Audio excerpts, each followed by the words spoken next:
Starlinks Plus will cover these topics with our studio guest. This is Vadym Kushnikov, a columnist at the Militarny portal. Mr. Vadym, welcome. Good to have you. Good to be here. Mr. Vadym, so the advisor to the Minister of Defense, Serhiy Beskresnov, said that after Elon Musk disabled those Starlinks for the Russians, there was a catastrophe at the front.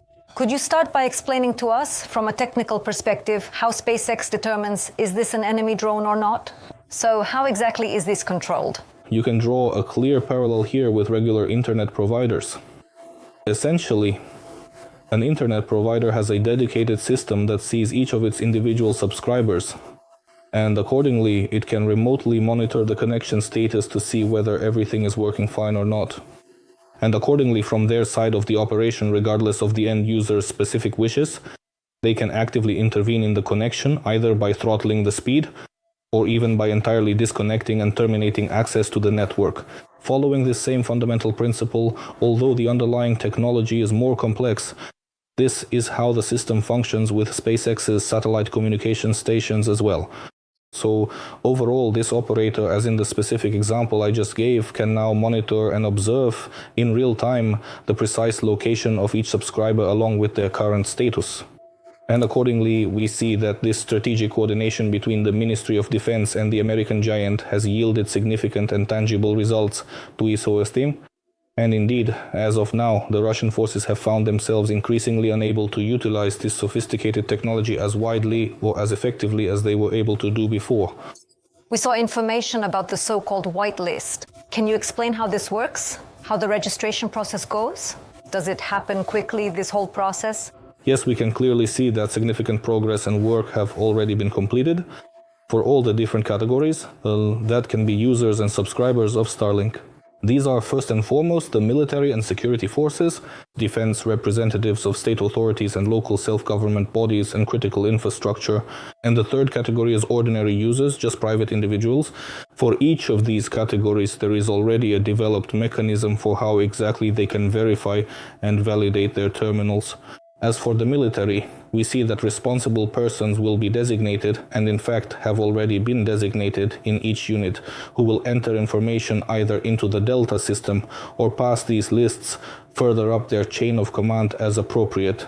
As for the vital command centers and critical infrastructure, there are also well-established mechanisms in place there for how exactly to properly authenticate and validate your Starlinks. And regarding ordinary civilian citizens, this is done through the local administrative service centers. I saw a statement from the partisans of the outage group saying that the disconnection of Russian Starlinks, the ones the Russians were using, even led to cases of crossfire and friendly fire, where they ended up shooting their own soldiers. How much does the disconnection of these Starlinks affect the situation on the front lines, specifically for the Russians?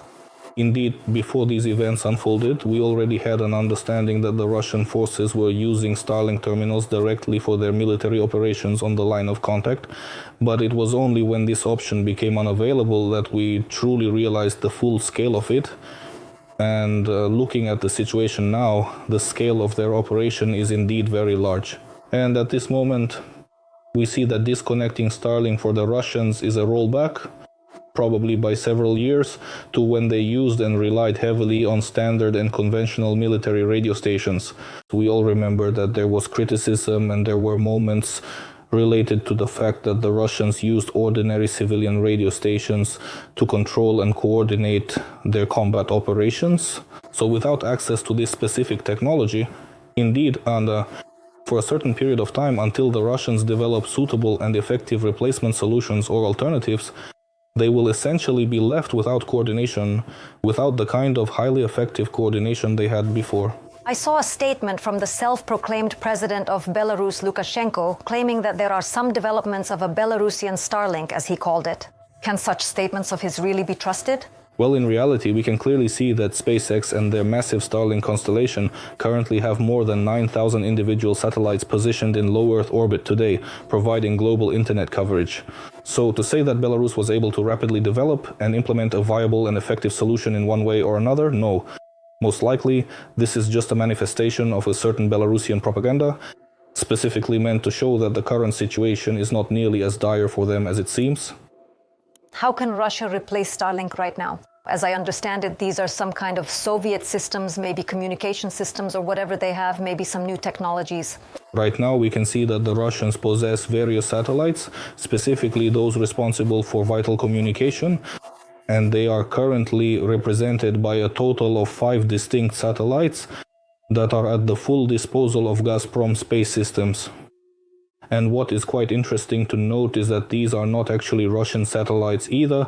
They were specifically manufactured to order by the French company Thales, and as of today only one of them, Yamal 401, due to its specific positioning, can be used for such operations.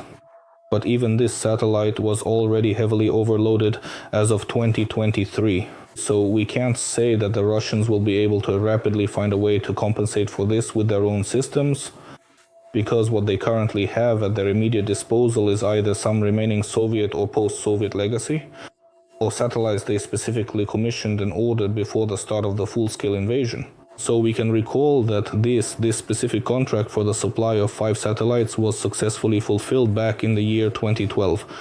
After that time, of course, any further cooperation with Western companies that could provide similar technologies is now strictly prohibited due to the heavy impact and pressure of sanctions. We can reasonably assume that, to some extent, they will try to compensate for this by gaining direct access to various Chinese technologies. But even here, we see that the communications and advanced technologies available to China are exclusively specialized military technologies, under the direct control of the People's Liberation Army of China. And here, there is still a big question: will the Chinese take such a step and provide access to their military communication technologies? Mr. Vadym, aside from China, are there any other countries that might be willing to share their technologies with Russia? As of now, we see that in fact there aren't that many alternatives available, especially since we're talking about a civilian solution that works right out of the box. That is to say, we can make sure that you just open it, connect it, and it already works for you. In other words, the entire setup process takes no more than 5 minutes. And at the moment, there are simply no other alternatives to such easy-to-use solutions. And if we talk about similar analogs, they exist exclusively in the military sphere and in the defense industry. And as of today, neither North Korea nor Iran currently possesses any of the capabilities mentioned at this time. After SpaceX's decision to block the operation of unregistered Starlink terminals on Ukrainian territory at Kyiv's request, the Russian army encountered for the first time the consequences of its dependence on Elon Musk's satellite communications. Reports have emerged of communication failures among Russian forces at the front, from problems controlling long-range drones to a loss of coordination between units on the front line. Our special correspondent in the United States, Dmytro Anopchenko, looked into how serious this really is. 9,500 satellites, which can be seen from Earth with the naked eye. This is the orbital fleet that ensures the operation of Starlink. In recent publications, Western media report that the Ukrainian army is currently using tens of thousands of terminals both for communication in the rear and on the front lines, as well as for controlling drones. Musk gave the front the ability to communicate, but his satellites have also started being used by the Russians. Recent investigations by the American press, which have even reached here to Congress and are being quoted, have shown that the Russians were buying Starlink terminals through third countries, mainly through Dubai and other Middle Eastern hubs.